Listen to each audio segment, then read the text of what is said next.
I'd like to introduce our next speaker, Mr. Adewale Adewuyi is speaking on behalf of Mr. Dikko Inde Abdullahi, who is Comptroller General Nigeria Customs Service and WCO Vice Chair for West and Central Africa, who unfortunately at the last minute was unable to attend. Adewale is Deputy Controller of Customs with over 2 decades of experience in customs administration, spanning experiences in ports operation, border management and stakeholder engagement. He currently heads the Customs Communication Unit as the Public Relations Officer, and he's speaking today on Customs Modernisation and Trade Facilitation, the Nigerian experience. Please join me in welcoming Adewale.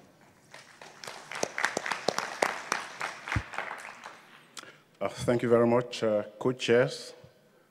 Thank you, distinguished audience. I think it's proper for me to start by conveying the sincere apologies of the Comptroller General of Customs, Dikko Inde Abdullahi, who is unavoidably absent due to some serious commitments.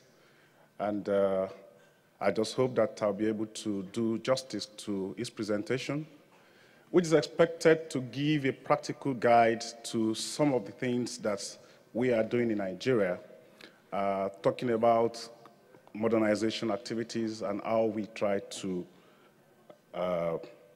facilitate trade. It's a straightforward presentation.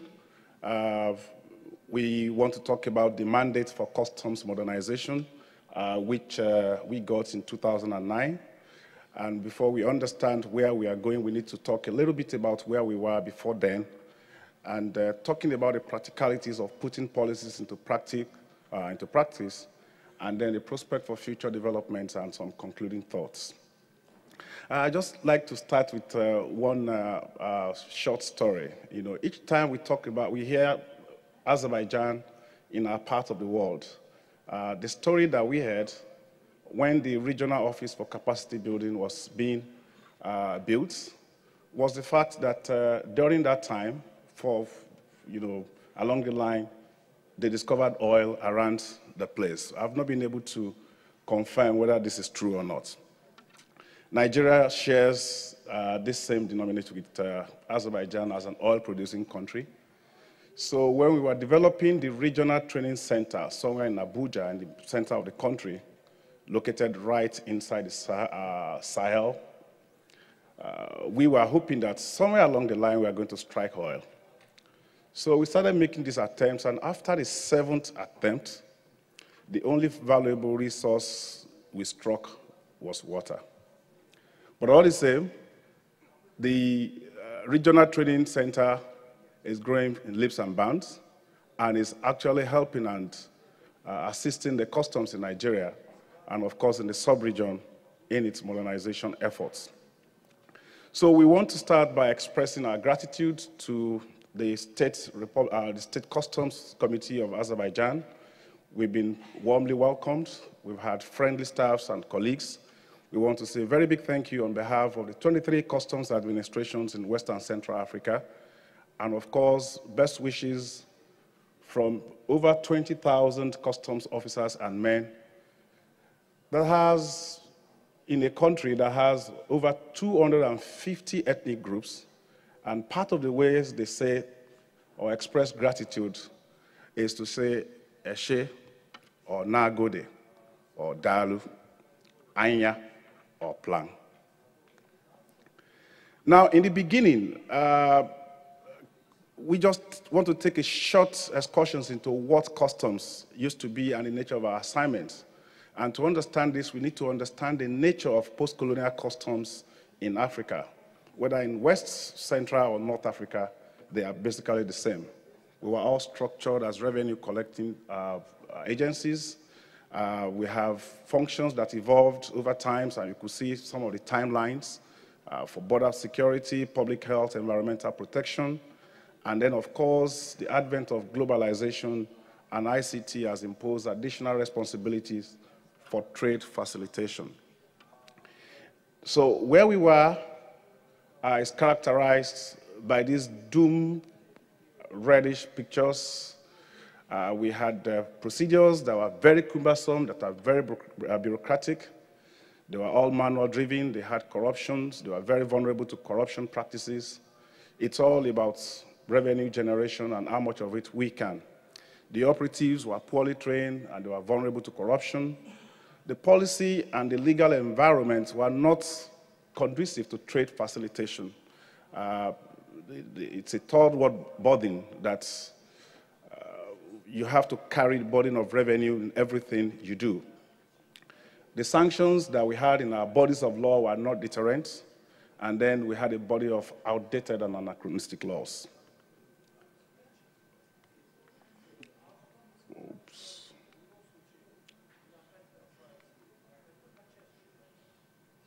Now, in 2009 represents a kind of milestone for us because that was when the present Comptroller General of Customs, Dikko Inde Abdullahi, was appointed as Comptroller General. And he had a mandate to bring about reforms and modernization in customs, restore professionalism, because for decades we've had years of the use of pre-shipment inspection agents, bring about engagement of our stakeholders so that we can run an all-inclusive system, bring international best practices to our operations, exit pre-shipment inspection contracts, and lay foundations for integrated border management. So it therefore came into office with an agenda of action, and we call it 6-point agenda, and just run through some of them. Initiatives for capacity building, staff welfare was very, very important and paramount. There was a desire to bring in a lot of e-customs initiatives, effective stakeholder engagement, and then we found it very necessary to communicate, and communicate some more. From our interaction with the Capacity Building Directorate of WCO, I'm happy to see last year, we've come up with this major 4 Ps that serves as the bedrock for any modernization program. The people are very important. You know, how do you take care of the operatives that runs the process? How about the stakeholders? How do you involve them? How user-friendly are your process? How simple are they? What kind of platform do you have? Are they very effective? Are they accessible? And what are the kind of policy and regulatory framework under which you operate? And the totality of this, we make bold to say that some of the modernization initiatives which the customs has been trying to do in Nigeria and a better part of the West and Central African region aligns with the spirit and the letters of the Bali Agreement, because the totality of the objectives of this will be to streamline procedures, to reduce bottlenecks and red tape, to reduce the cost of doing business, and generally to create an environment that facilitates trade. Now, I just want to talk about some of the few practical steps that have been taken by the customs in Nigeria to achieve this. First is the launching of a document we call the Pre-Arrival Assessment Report, PAR, sometimes last year. And so these are some of the features of the PAR, including the digitalization of import documents, expert tariff classification tools. There's an inbuilt tool for classification inside the PAR. Of course, it helps us to assess customs value. It incorporates a database for import and export commodity. It has detailed intelligence and risk configuration. And all of this encompasses SMS alerts, integration service, confirmation of transaction value by suppliers, flagging up of high-risk commodities, fast-tracking of trusted traders, third-party pricing data. These are all in accordance with Article 7 of the Bali Declarations. We also have a tool that we call the Nigerian Trade Portal, which is hosted on www.nigeriatradehub.gov.ng. I invite any of you to check this out in the course of this conference and see how customs in Nigeria tries to provide online interactive customs information, one-stop shop for information, mobile information, collaboration with regulatory agencies of governments, and we also provide a database for customs brokers. If you read Article 8 of the FTA, these are some of the basic principles and the spirit behind Article 8. We talked about a fast-track concession that has been launched. One thing is very, very important about this. We're still living with that notion in our part of the world that every importer is a cheat. Every economic operator is a cheat.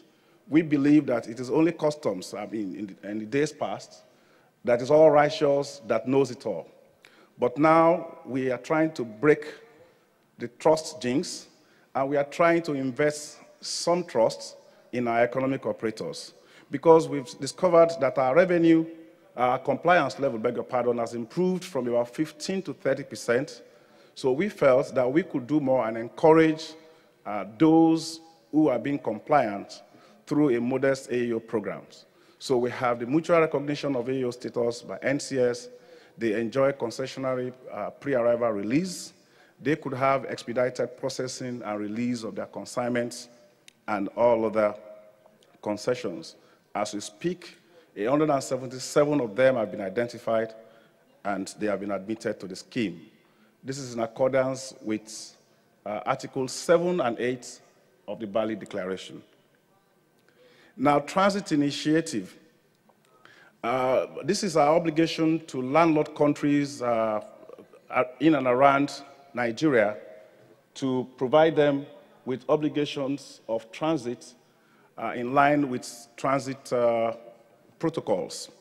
Now, we provide these services to Niger, Chad, and some part of Cameroon, but we've discovered over time that we were not getting reciprocal services from these countries. So Customs in Nigeria has initiated a number of bilateral and regional initiatives. The first one in Yaoundé, and then we followed up with subsequent meetings in Abuja and Niamey. And I'm happy to report that some of these are beginning to generate,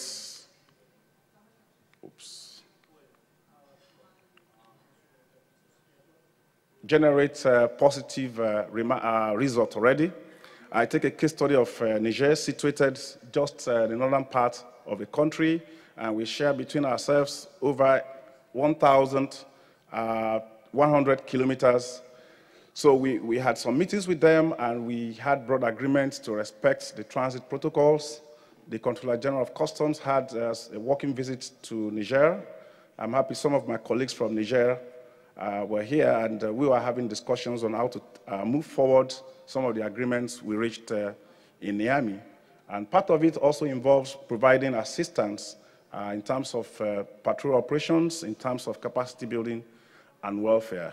We are also in the process of developing a CMA with Niger. This is in the spirit of Article 11 of the Bali Declaration. Where I've also tried to do well is in the areas of information dissemination. We have numerous channels. I've talked about the trade-up earlier. We have the website of Nigeria Customs Service, which is hosted, and we provide guidelines on import and exports, press statements, and policy changes and notices. We have help desks created in various parts of the country, and then we publish the import, export, and transit manual. All this in accordance with Article 1, which says we must provide information in equal and accessible manner in non-discriminatory and accessible manner to all stakeholders. I've talked about the trade-up earlier. We're using the framework provided by the World Customs Organization to have agreements on information sharing, intelligence exchange, and capacity building. And these are some of the countries with which we have concluded these agreements. US, Turkey, Argentina, and South Africa, and hopefully we should be concluding with Niger Republic very soon. These are some of the images of the signing. And our prospect for the future, customs in Nigeria is trying to change the narratives from what it used to be, using revenue basically as our KPIs. We're trying to put more indicators on the table. We're trying to let the government seize us, for example, by the number of declarations we have processed, the dwell time of cargo, how long does it take us to process declarations, how many jobs directly or indirectly that we have created, so that when heads of customs do not make specific targeted revenue, they will not be said not to have performed. And just like the way I started, we have 250 ethnic groups, and we have so many ways of saying thank you for attention. Part of it is Mafe, part of it is Agba, Ngwede, Nkunoyi, and Song Song. Thank you very much.